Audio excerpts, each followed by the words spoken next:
ನಮಸ್ಕಾರ. ನನ್ನ ಹೆಸರು ಸಿದ್ಧಾರ್ಥ ಅನ್ನೋದು ಮಾಲೂರು ಅಂತ, ಸಾಮಾಜಿಕ ಹೋರಾಟಗಾರರು. ಇವತ್ತೇನು ಮಾಲೂರು ನಗರ ಗ್ರಾಮದ ಸರ್ವೆ ನಂಬರ್ 112 ಅದರಲ್ಲಿ ಸಬ್ ನಂಬರ್ 563ಕ್ಕೆ ಬೋಗಸ್ ದಾಖಲಾತಿಗಳನ್ನು ಸೃಷ್ಟಿ ಮಾಡಿ ಸರ್ಕಾರಕ್ಕೆ ವಂಚಿಸಿ ಒಂದು ಖಾತೆಯನ್ನು ಮಾಡ್ಕೊಂಡಿರ್ತಾರೆ. ಆ ಖಾತೆಯನ್ನು ಅವರು ಆಧರಿಸಿ ಯಾರೋ ಒಬ್ಬರಿಗೆ ಬೇರೆಯವರಿಗೆ ಮಾರಾಟ ಮಾಡ್ತಾರೆ. ಆ ಮಾರಾಟ ಮಾಡಿದಾಗ ತಹಶೀಲ್ದಾರ್ ಹತ್ರ ಮತ್ತೆ ಖಾತೆಗೆ ಬಂದಾಗ ಅಲ್ಲಿ ನಾವು RRT ಕೇಸಲ್ಲಿ ಕೂಡ ಅಬ್ಜೆಕ್ಷನ್ ಕೊಟ್ಟಿರ್ತೀವಿ. ಮತ್ತು ಅದಕ್ಕೆ ಸಂಬಂಧಿಸಿದಂಥ ಅಂದಿನ ತಹಶೀಲ್ದಾರ್ ನೀಡಿದಂಥ ಎಲ್ಲ ದಾಖಲಾತಿಗಳು ಏನು ಅವತ್ತಿನ ಸಾಗುವಳಿ ಚೀಟಿ, ರಿಪೋರ್ಟ್ಗಳು, ಚಲನ್ನು, ಎಲ್ಲ ವರದಿಗಳು ಕೂಡ ಬೋಗಸ್ ಆಗಿದೆ ಅಂತ ಅಂದಿನ ತಹಶೀಲ್ದಾರ್ ರಿಪೋರ್ಟನ್ನು ಕೊಟ್ಟಿರ್ತಾರೆ. ಅಂದಿನ ಆದೇಶ ಆ ವರದಿ ಮೇಲೆ ಅಂದಿನ AC ಇದ್ದಂಥ ಭರತ್ಲಾಲ್ ಮೀನಾ ಅವರು ಆ ಜಮೀನನ್ನು, ಆ ಖಾತೆನ ವಜಾ ಮಾಡಿ ಅದನ್ನು ಸರ್ಕಾರಿ ಎಂದು ಪಡ್ಕೊಳ್ಳಿ ಅಂತ ಹೇಳ್ತಾರೆ. ಅದಾದ ಮೇಲೆ ಸರ್ಕಾರ ಅದನ್ನು ಪಡ್ಕೊಳ್ತದೆ. ಅಂದಿನ ತಹಶೀಲ್ದಾರ್ ಏನು ಮಾಡ್ತಾರೆ, ಆ ಸಾಗುವಳಿ ಚೀಟಿನ ವಜಾ ಮಾಡಿ ಸರ್ಕಾರಕ್ಕೆ ಅದನ್ನು ಸರ್ಕಾರದಿಂದ ನಂಬಿಸ್ತಾರೆ. ಅಂಥ ಜಮೀನನ್ನು ಬೋಗಸ್ ಮಾಡಿರೋಂಥ ಜಮೀನನ್ನು ಇಲ್ಲಿ ಖಾತೆ ಬಂದಾಗ ನಾವು ಅದನ್ನು VA ಮತ್ತು RI ಮತ್ತು ತಹಶೀಲ್ದಾರ್ ಅವರಿಗೆ ಗಮನಕ್ಕೆ ತಂದಿರ್ತೀವಿ. RRTಯಲ್ಲೂ ಕೇಸ್ ಹಾಕಿರ್ತೀವಿ. RRTಯಲ್ಲಿ ಕೇಸ್ ಹಾಕಿದ್ರೆ ಇವರು ಕೋರ್ಟ್ ಆದೇಶ ಆಗಿದೆ ಅಂತ ಇವರು ಖಾತೆಯನ್ನು ಮಾಡಿದ್ದಾರೆ. ಕೋರ್ಟಲ್ಲಿ ಆದೇಶದಲ್ಲಿ ಎಲ್ಲೂ ಕೂಡ ಖಾತೆ ಮಾಡಿ ಅಂತೇಳಿಲ್ಲ.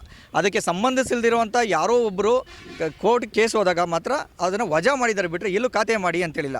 ಅದಕ್ಕಿಂತ ಹೆಚ್ಚಾಗಿ RI ಅವರು ಕಸಬಾ RI ಅವರು ರಾಜಸ್ವ ನಿರೀಕ್ಷಕರು ಒಂದು ರಿಪೋರ್ಟ್ ಹಾಕಿದ್ದಾರೆ. ಹೌದು, ಇದು ಬೋಗಸ್ ಆಗಿದೆ, ಸಾಗುವಳಿ ಚೀಟಿಯನ್ನು ಕೂಡ ರದ್ದು ಮಾಡಿದ್ದಾರೆ ಅನ್ನೋದು ವರದಿ ಕೊಟ್ಟರು ಕೂಡ RI ವರದಿ ಕೊಟ್ಟಿದ್ದಾರೆ. ನಾನು ಖಾಸಗಿ ದೂರು ಕೊಟ್ಟಿದ್ದೀನಿ, RRT ಕೇಸ್ ಇದೆ, VA ವರದಿ ಕೊಟ್ಟಿದ್ದು, ಇಷ್ಟೆಲ್ಲ ದಾಖಲಾತಿಗಳಿದ್ರು ಕೂಡ ವಿವೇಚನಾಪೂರ್ವಕವಾಗಿ ಮಾಹಿತಿ ಇದ್ದುಕೊಂಡೇ ತಹಶೀಲ್ದಾರು ಖಾತೆ ಮಾಡಿದ್ದಾರೆ. ಅದಕ್ಕೆ ಇವೆಲ್ಲ ಮಾಹಿತಿ ಇದ್ದರೂ ಕೂಡ RI ಮಾಹಿತಿ ಕೊಟ್ಟರು ಕೂಡ ಇದನ್ನು ಏಕೈಕ ಕಾರಣ ಹಣ ಪಡ್ಕೊಂಡು ಅವರು ಖಾತೆ ಮಾಡಿದ್ದಾರೆ ಅನ್ನೋದು ನಮ್ಮ ಆರೋಪ. ಸೂಕ್ತ ತನಿಖೆ ಆಗಬೇಕು. ಇದರಲ್ಲಿ ಇನ್ಯಾವ್ಯಾವ BNS ಅಡಿ ಕಾಯ್ದೆಗಳು ಬರ್ತವೆ, ಅದನ್ನು ದೂರು ದಾಖಲಿಸಿ, ಇಮಿಡಿಯೇಟ್ಲಿ ದೂರು ದಾಖಲಿಸಬೇಕಂತ ಹೇಳಿದ್ವಿ. ಸಮಯ ಕೇಳಿದ್ದಾರೆ ಪೊಲೀಸರು. ನಾವು ದಾಖಲಾತಿ ಪರಿಶೀಲಿಸಿ 100% FIR ಮಾಡ್ತೀವಿ, ಕಾನೂನು ರೀತಿಯ ಕ್ರಮ ತಗೊಳ್ತೀವಿ ಅಂತ. ಆಗೇನಾದರೂ ಕೊಟ್ಟಂಥ ಸಮಯದಲ್ಲಿ FIR ಮಾಡಿದ್ರೆ ನಾವು ಇಲ್ಲೇ ಟೆಂಟ್ ಹಾಕೊಂಡು ಹೋರಾಟ ಮಾಡ್ತೀವಿ ಅಂತ ಹೇಳ್ತೀವಿ. ಸರ್, ವಿಚಾರಗಳಿಗೆ ಅವ್ರು ಹೇಳ್ತಾರದೇನೆಂದರೆ, ತಮ್ಮ ವರದಿಗಳಿಲ್ಲದೆ, ಉದಾಹರಣೆಗೆ ಚನಕಲ್ಲಲ್ಲಿ 2 ಸರ್ವೆ ನಂಬರ್ ಮಾಡಿದ್ದಾರೆ, ಅದರಲ್ಲಿ RI ವರದಿ ಇಲ್ಲ. ತೊರ್ನಹಳ್ಳಿಯಲ್ಲಿ ಮಾಡಿದ್ದಾರೆ, RI ವರದಿಗಳಿಲ್ಲ. ಈಗ ಇದು ಮಾಡಿದ್ದಾರೆ, ಇದು ಕೂಡ RI ವ್ಯತಿರಿಕ್ತವಾದಂಥ ವರದಿ ಕೊಡಿ, ಆದರೂ ಕೂಡ ತಹಶೀಲ್ದಾರ್ ಮಾಡ್ತಿದ್ದಾರೆ ಅನ್ನೋದು ಅದು. ಮುಂದಿನ ದಿನಗಳಲ್ಲಿ ಇನ್ನೂ ಒಂದು 5-6 ದೂರುಗಳಿವೆ, ಅದನ್ನು ಕೊಟ್ಟು FIR ಮಾಡಿಸ್ತೇವೆ ಸರ್. ಇದೊಂದು ಬ್ಯೂಟಿಫುಲ್ ಬಿಸ್ನೆಸ್ ಸರ್. ಇದು ದಾಖಲಾತಿಗಳು ಮಾಡೋದು, ಸ್ಕ್ಯಾನ್ ಮಾಡೋದು, ಅವರೇ ಅದನ್ನು ಕಳೆದಾಕ್ಬಿಡೋದು. ಅವಾಗೇನಾಗ್ತದೆ, FSLಗೆಲ್ಲ ಕಳ್ಸೋಕ್ಕಾಗಲ್ಲ. ಇದು ಸಾಮಾನ್ಯ ಮಕ್ಕಳು ಕೂಡ ಗೊತ್ತಾಗುವಂಥದ್ದು. ಇದೊಂದು ದೊಡ್ಡ ದಂಧೆ ಸರ್. ಮಾಲೂರಲ್ಲಿ 2018ರಿಂದ ಇವತ್ತವರೆಗೂ ಹುಡುಕಿದ್ರೆ ಒಂದು 2000 ಎಕರೆಗೆ ಖಾತೆಗಳು ಸಿಗ್ತವೆ. ದಯವಿಟ್ಟು ಮಾಧ್ಯಮನೇ, ಒಕ್ಕೂಟದಲ್ಲಾಗದ ನೇಮಕಾತಿ ಹಗರಣನೂ ನೀವೇ ಹೊರಗಡೆ ತಂದು ಮಾಧ್ಯಮದಿಂದ ಹೊರಗಡೆ ಬಂದಿದ್ದು. ನೀವು ನಿರಂತರವಾಗಿ ವರದಿ ಮಾಡಬೇಕು. ಇದನ್ನು ಫೋಕಸ್ ಮಾಡಿದ್ರೇ CM ಗೊತ್ತಾಗೋದು. CM ಗೊತ್ತಾಗಬೇಕು, ಕಂದಾಯ ಸಚಿವರು ಗೊತ್ತಾಗಬೇಕು. ಕಂದಾಯ ಸಚಿವರು ಹಿಂದೆ ಇದ್ದವರು ತುಂಬ ದೊಡ್ಡ ಮಾತುಗಳು ಮಾತಾಡಿದ್ದಾರೆ. ಅವ್ರ ಗಮನಕ್ಕೆ ತಗೊಂಬಂದು ಈ ಅಧಿಕಾರಿಗಳನ್ನೆಲ್ಲ